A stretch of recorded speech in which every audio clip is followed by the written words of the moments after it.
It was a cold Friday night in late October. The air had that distinct chill, kind that sinks into your bones and makes you pull your coat tighter around you. Halloween was just a few days away, and the streets were already decked out with skeletons, cobwebs, and jack-o'-lanterns. It was the perfect night to see a horror movie, and my friends and I had planned this outing weeks in advance. I arrived at the theater first, like I always did. The Marquise Theater was an old place, one of those small, single-screen venues that had been around since the 1950s. It had character, though, kind of charm that the big multiplexes just couldn't replicate. I loved the place, even if it did have a bit of a creepy vibe. As I stood in the lobby, the fluorescent lights buzzing softly overhead, I checked my phone for the time.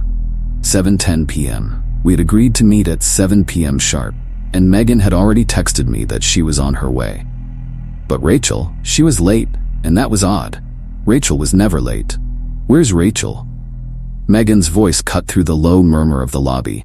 She had just arrived, her breath visible in the cold air as she stepped inside. I don't know, I replied, slipping my phone back into my pocket. She hasn't texted me or anything. Megan shrugged, pulling off her gloves and stuffing them into her coat pocket. Maybe she got stuck in traffic or something. I nodded. Something felt off. Rachel was always the one to remind us of plans, to make sure everyone was on time. It wasn't like her to be late without a word. We waited for another 10 minutes, chatting idly about work and the movie we were about to see.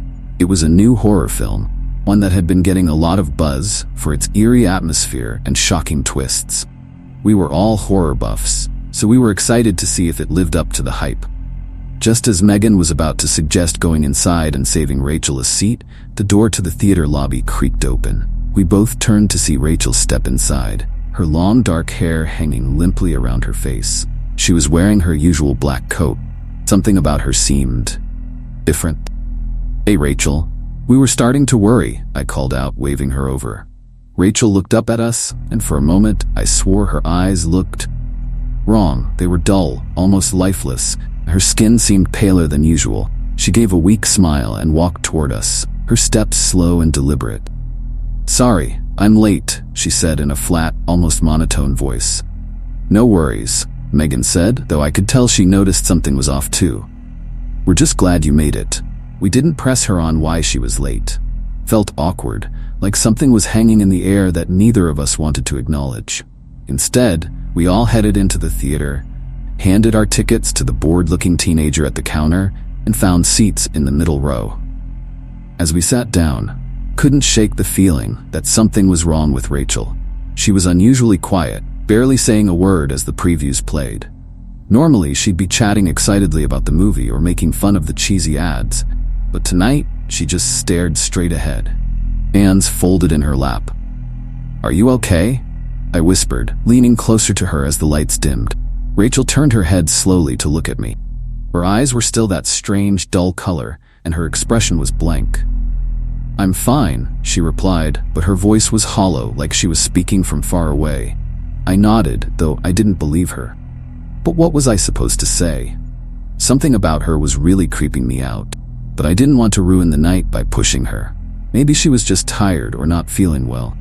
I decided to let it go, hoping she'd snap out of it once the movie started. The movie was good, really good. The kind that builds tension slowly, leaving you on the edge of your seat the whole time. The theater was almost empty, just a few other people scattered throughout the seats. It made the experience even creepier, like we were all alone in that dark room, with only the flickering images on the screen to keep us company. But as the movie went on, I found it hard to focus. My mind kept drifting back to Rachel.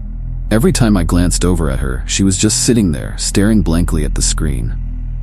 She didn't react to the jump scares, didn't flinch during the intense scenes. It was like she wasn't really there. Megan noticed it too. She leaned over to me during a particularly tense moment and whispered, "What's up with her?" I just shook my head. I didn't know, and honestly, I didn't want to think about it.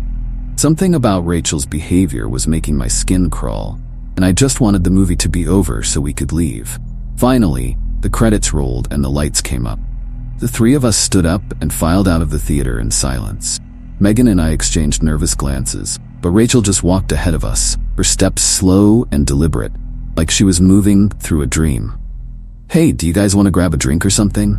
Megan asked, trying to break the tension as we stepped out into the cold night air. Rachel shook her head. "I think I'll just head home," she said, her voice still that strange, flat tone. "Are you sure?" I asked, a knot forming in my stomach. "We can hang out for a bit if you want." But Rachel just shook her head again. "No, I'm tired. I'll see you guys later." With that, she turned and started walking down the street, figure disappearing into the darkness. Megan and I stood there for a moment, unsure of what to do. Finally, Megan broke the silence. "That was weird, right?" "Yeah," I agreed, my voice barely above a whisper. "Something's not right with her."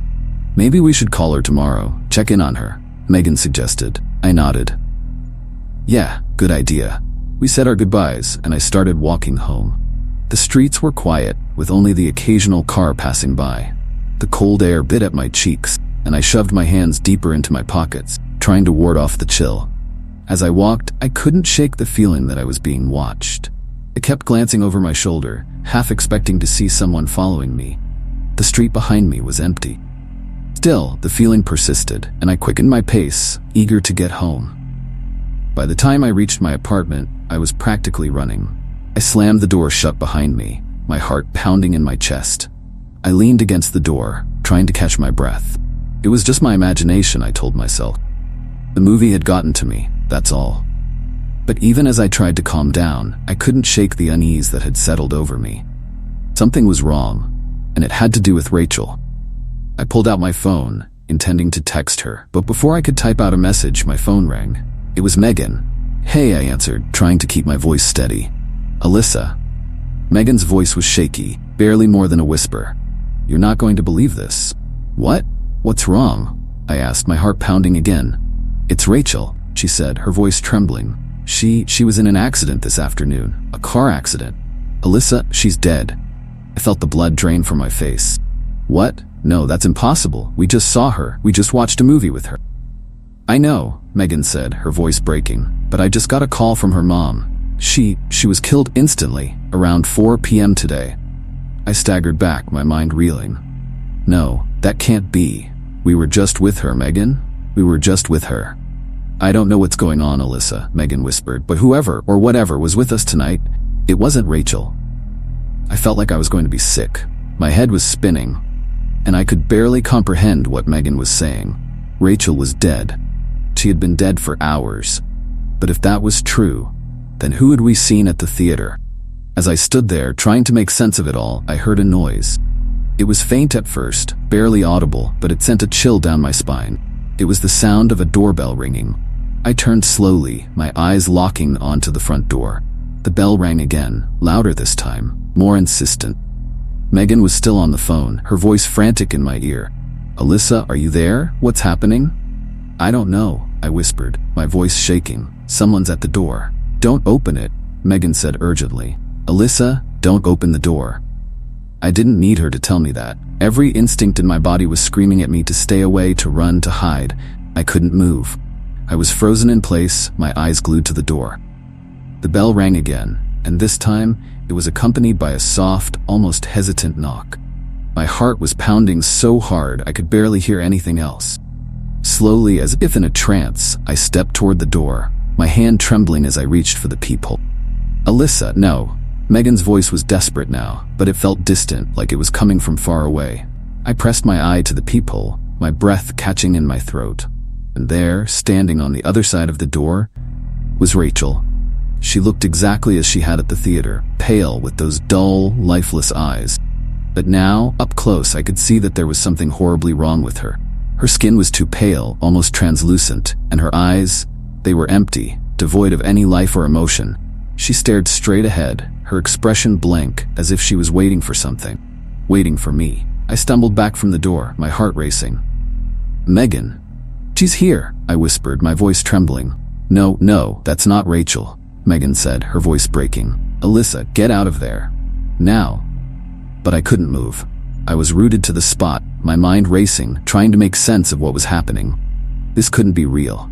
It had to be some kind of sick joke, or a hallucination, or... The doorbell rang again, and this time I could hear Rachel's voice, muffled through the door. "Alyssa, let me in." Her voice was soft, almost pleading, but there was something wrong with it. It was like listening to a recording, just slightly off, not quite human. "Alyssa," Megan was shouting now, trying to snap me out of my trance. "Run! Get out of there!" But I couldn't. I was frozen. My eyes locked on the door as the handle began to turn, slowly, as if Rachel, or whatever was pretending to be Rachel, was testing to see if it was locked. I backed away, my mind screaming at me to move, to do something, but my body wouldn't listen. The handle jiggled again, harder this time, and I could hear Rachel's voice, more insistent now. "Alyssa, please, I'm cold. Let me in." Tears streamed down my face as I turned and ran toward the back door, my heart pounding in my chest. I fumbled with the lock, my hands shaking so badly I could barely get it open. Finally, I wrenched the door open and ran out into the night, not daring to look back. I ran until my legs gave out, collapsing onto the cold ground, as my mind raced to make sense of what had just happened. My thoughts were a tangled mess of fear, confusion, and disbelief. I couldn't comprehend what I had just seen, what I had just heard. Rachel was dead. She had been dead for hours. Yet she was at my door, calling my name, begging to be let in. The wind howled through the trees as I lay there on the cold ground, shivering not just from the chill in the air, but from the overwhelming terror that gripped me. I reached for my phone, still clutched in my trembling hand, and brought it to my ear. "Megan," I gasped, barely able to get the words out. "Megan, I saw her. She was at my door." There was a moment of silence on the other end, and I could hear Megan breathing heavily as if she were running. "Alyssa, listen to me," she said, her voice filled with urgency. "You need to get out of there, get somewhere safe. I'm coming to get you." I struggled to my feet, my legs wobbly and unsteady. "Where are you?" I asked, my voice shaking as I stumbled forward, trying to put as much distance between myself and my apartment as possible. "I'm about 5 minutes away," Megan replied. "Stay on the phone with me, okay? Just keep talking to me." I nodded, even though she couldn't see me, and forced myself to keep moving. The streets were eerily quiet, the houses dark and silent, as if the whole neighborhood had gone to sleep early. But I knew better. I knew something was out there. Something that had taken Rachel's form. Something that wasn't human. As I walked, my mind kept replaying the events of the night over and over. Rachel's odd behavior at the theater, the lifeless look in her eyes, the way she moved like she was in a daze. And then that voice at my door, so familiar yet so wrong. I shuddered, trying to push the thoughts away. But they kept coming back, relentless and terrifying. What had we seen at the theater? Who, no, what, had we been sitting next to? My heart pounded in my chest as I heard footsteps behind me. I froze, my breath catching in my throat. The footsteps were soft, barely audible, but they were there, growing closer with each passing second. "Megan," I whispered, my voice trembling. "Someone's following me." "Keep moving," Megan urged. "Don't stop, Alyssa. I'm almost there." I forced myself to move again, my pace quickening as the footsteps grew louder. I didn't dare look back, didn't dare see what or who was behind me. My only thought was to get away, to get to safety. Finally, I reached the end of the street, and I could see the headlights of Megan's car approaching. Relief flooded through me, but it was quickly replaced by a new wave of fear as I heard the footsteps break into a run, sprinting toward me. I broke into a run myself, my legs pumping as I raced toward Megan's car.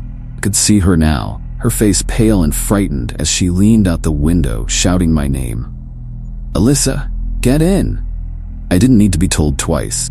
I reached the car and flung open the door, throwing myself inside just as something, cold, clammy hand brushed against my shoulder. I screamed, slamming the door shut behind me, and Megan floored the gas pedal, the car lurching forward as we sped away. For a few moments, neither of us spoke. My chest heaved as I tried to catch my breath, my mind still reeling from what had just happened. Megan's hands gripped the steering wheel so tightly her knuckles were white, her eyes darting between the road and the rearview mirror. "Are you okay?" she finally asked, voice shaky. "I don't know," I admitted, my voice barely above a whisper. "Megan, what the hell is going on? Who? What was that?" Megan shook her head, her expression grim. "I don't know, Alyssa, but whatever it is, it's not Rachel. Can't be. Rachel's gone." Her words sent a chill down my spine, and I couldn't help but glance over my shoulder, half expecting to see that thing chasing us down the road. But there was nothing there, just the dark, empty street stretching out behind us. "Where are we going?" I asked, my voice trembling. "My place," Megan replied. "It's closer, and I don't want to risk going back to yours." I nodded, grateful that Megan was thinking clearly, as I certainly wasn't. My mind was a jumble of fear and confusion, and all I could think about was the way Rachel had looked at the theater, the way her eyes had seemed so dead. We drove in silence for a while, the tension in the car thick and suffocating. Finally, Megan pulled into the driveway of her small, cozy house. The lights were on inside, a warm glow spilling out into the night. It should have been comforting, but instead, it felt ominous. Like something was waiting for us in the shadows. We hurried inside, locking the door behind us and double-checking the windows. Megan's house was small, just a single story with a few rooms, but it felt like a fortress compared to the dark streets outside. We collapsed onto the couch in the living room, both of us too shaken to speak. The silence stretched on, broken only by the sound of our breathing. Finally, Megan spoke, her voice barely more than a whisper. "Alyssa, what did you see?" I shook my head, my mind racing. "I don't know. I saw Rachel, but it wasn't her. It couldn't have been. She was dead, but she was there, at my door, calling my name." I trailed off, unable to continue. The memory of Rachel's lifeless eyes sent a shiver down my spine, and I hugged myself, trying to ward off the cold that had settled deep in my bones. Megan didn't say anything for a long time, just sat there staring at the floor. Finally, she looked up at me, her eyes wide with fear. "Alyssa, what if it's not just Rachel? What if whatever that was, what if it can be anyone?" The thought hit me like a punch to the gut. If that thing could take on Rachel's form, what was stopping it from taking on someone else's? What if it was already someone we knew, someone close to us? I opened my mouth to respond, but before I could say anything, there was a loud, insistent knock on the door. We both froze, our eyes locked on the door. The knock came again, louder this time, more demanding. My heart pounded in my chest, and I could see the same fear in Megan's eyes that I felt in my own. Neither of us moved. The knock came again, and then we heard a voice, a familiar voice. "Megan? Alyssa? It's me, Rachel. Let me in." My blood ran cold. It was her voice, no doubt about it, but we both knew it couldn't be her. It wasn't her. Megan shook her head, her face pale. "Don't open it," she whispered, her voice trembling. "Whatever you do, don't open the door." I nodded, my body trembling with fear. The knocking continued, more insistent now, and Rachel's voice grew more desperate. "Please, let me in. It's so cold out here." I clamped my hands over my ears, trying to block out the sound, but it was no use. Her voice was everywhere, echoing in my mind, sending chills down my spine. I squeezed my eyes shut, praying for it to stop, for her to go away. And then, just as suddenly as it had started, the knocking stopped. The silence that followed was almost worse, thick and oppressive, like the calm before a storm. I slowly opened my eyes and looked at Megan. She was staring at the door, her face white as a sheet. "Do you think she's gone?" I whispered. "I don't know," Megan replied, her voice barely audible. "I don't want to find out." We sat there in silence, neither of us daring to move. Minutes passed, then an hour, but it felt like an eternity. The house was eerily quiet, the only sound the ticking of the clock on the wall. Finally, Megan spoke, her voice shaky. "We can't stay here. We need to get out of town, go somewhere far away." I nodded, knowing she was right. Whatever that thing was, it wasn't going to stop until it got what it wanted. And I had a feeling what it wanted was us. We packed quickly, throwing clothes and essentials into a couple of bags. Megan grabbed her car keys, and we headed for the door. But just as Megan reached for the handle, there was another knock. This one soft, almost hesitant. My heart leaped into my throat, and I grabbed Megan's arm, pulling her back. "Don't," I whispered urgently. "It's not her." Megan nodded, her face pale with fear. We stood there, frozen in place, as the knock came again, followed by Rachel's voice. "Megan, Alyssa? Please, I'm so cold." Her voice was different this time, softer, almost sad. It tugged at my heartstrings, making me want to believe that maybe, just maybe, it really was Rachel out there, lost and alone, desperate to come inside. But I knew better. Deep down, I knew. "Megan," I whispered, my voice trembling, "we have to go, now." She nodded again, and without another word, we turned and headed for the back door. We were almost there when the knocking started again. Louder this time, more frantic. "Don't leave me. Please, don't leave me out here."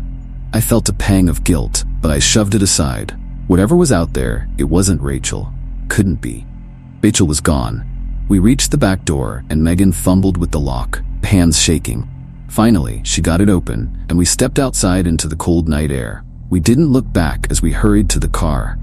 Not even when we heard the knocking start again, followed by Rachel's voice, now filled with desperation. "Please, don't go. I need you. Please." We got in the car, and Megan started the engine, her hands trembling as she gripped the steering wheel. We pulled out of the driveway and sped down the road, leaving the house and whatever was at the door behind us. As we drove, I glanced in the rearview mirror, half expecting to see Rachel standing in the road, watching us leave. There was nothing, just the dark, empty street stretching out behind us. We didn't stop driving until we were miles out of town, the city lights far behind us. Only then did Megan pull over to the side of the road, her hands still gripping the wheel, her knuckles white. We sat there in silence for a long time, neither of us knowing what to say. Finally, Megan spoke, her voice barely above a whisper. "Alyssa, what do we do now?" I didn't have an answer. All I knew was that we couldn't go back, not now, not ever. Whatever was out there, it wasn't going to stop until it got what it wanted, and I wasn't sure we could outrun it forever. But as I looked at Megan, I knew one thing for sure. We had to try. "We keep going," I said, my voice stronger than I felt. "We keep running until we're safe." Megan nodded, and without another word, she started the car again. We drove off into the night, leaving everything we knew behind us. But as we sped down the dark, empty road, I couldn't shake the feeling that we weren't alone, that whatever was out there, whatever had taken Rachel's form, was still following us, lurking in the shadows, waiting for the right moment to strike. And I knew, deep down, that this wasn't over. Not by a long shot. Because some things, once they find you, never let you go.